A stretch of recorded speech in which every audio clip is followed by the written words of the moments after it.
শক্তি সেই শক্তি আমেৰিকাৰ তুলনাত একোৱেই নাছিলে। সেইকাৰণে ভাৰতৰ মানুহে চিন্তা কৰিছিলে যে আমি তৰাৰে নহয়, আমি তেওঁলোকক অসহযোগিতাৰ যে আন্দোলন, সেই আন্দোলনৰ জৰিয়তে আমি তেওঁলোকক পৰাহত কৰিব লাগিব। আৰু তাৰ কাৰণে আমাৰ প্ৰথম ভাৰতবৰ্ষত নেতৃত্ব লৈছিলে মহাত্মা গান্ধীয়ে। এই মহাত্মা গান্ধীৰ নেতৃত্বত ইংৰাজৰ বিৰুদ্ধে যে আন্দোলন হৈছিলে, সেই আন্দোলনত ভাৰতৰ বিভিন্ন মানুহে প্ৰাণ আহুতি দিব লগা হৈছিলে।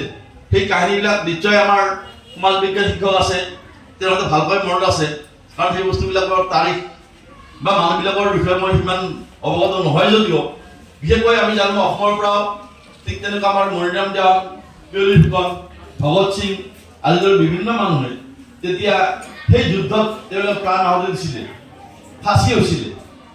আৰু এই যুদ্ধ কৰাৰ সময়ত আমাৰ মহাত্মা গান্ধীয়ে কিছুমান আঁচনি লৈছিলে। সেই আঁচনিবিলাকৰ জৰিয়তে যদিও মহাত্মা গান্ধীয়ে বহু বছৰ জেল খাটিছিলে, অৱশেষত আমাৰ ভাৰতবৰ্ষক স্বাধীন কৰিবলৈ সক্ষম হৈছিলে। সেই ক্ষেত্ৰত আমাৰ অসমৰে নহয়, গোটেই ভাৰতবৰ্ষৰ যিসকল ব্যক্তিয়ে এই স্বাধীনতা আন্দোলনত সহযোগিতা কৰি তেওঁলোকৰ মৃত্যুবৰণ কৰিছিলে বা যিসকল মৃত্যুবৰণ কৰা নাইও, সেইসকল ব্যক্তিক আমি কি বুলি কওঁ? মুক্তি যোদ্ধা বুলি কওঁ। কাৰণ তেওঁলোকে যুদ্ধ কৰিহে আমাৰ ভাৰতবৰ্ষক স্বাধীনতা লাভ কৰাৰ কাৰণে সক্ষম কৰিছিলে। গতিকে এই মুক্তিযোদ্ধাসকলৰ বিষয়ে আমি হয়তো বহুতো ছাত্ৰ ছাত্ৰী বা আমি কিছু অৱগত হৈছোঁ।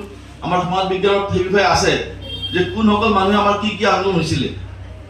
ভাৰত ত্যাগ আন্দোলন, খাদী আন্দোলন, লং আইন অমান্য আন্দোলন, এই বিভিন্ন ধৰণৰ আন্দোলনৰ জৰিয়তে অৱশেষত 1947 চনত ভাৰতৰ মানুহৰ যি অশেষ চেষ্টা, এই চেষ্টাৰ ফলত ইংৰাজক ভাৰতৰ পৰা বিতাড়িত কৰিবলৈ সক্ষম হৈছিলে।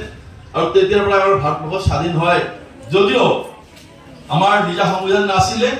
সেইকাৰণে 1950 চনত 26 জানুৱাৰী তাৰিখে আমাৰ ভাৰতৰ এখন লিখিত সংবিধান প্ৰস্তুত কৰে, যাৰ সভাপতি আছিলে ডক্টৰ বি.আৰ. আম্বেদকাৰ।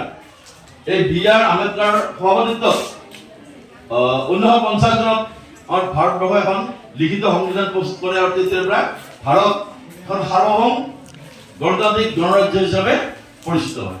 আৰু তেতিয়াৰ পৰা আমি গোটেই ভাৰতবৰ্ষৰ মানুহ ইংৰাজৰ শাসনৰ পৰা অব্যাহতি পাওঁ। কেৱল বিশেষ তেনেকুৱা মোৰ নলেজত নাই, গতিকে আমাৰ শিক্ষকবিলাক আছে, গতিকে তেওঁলোকৰ নিশ্চয় বিশেষ কিছু অৱগত বা তেওঁলোকৰ ধাৰণা আছে। গতিকে মুক্তিযোদ্ধা কাক কয় সেই বস্তু বুজাই দিছিলোঁ।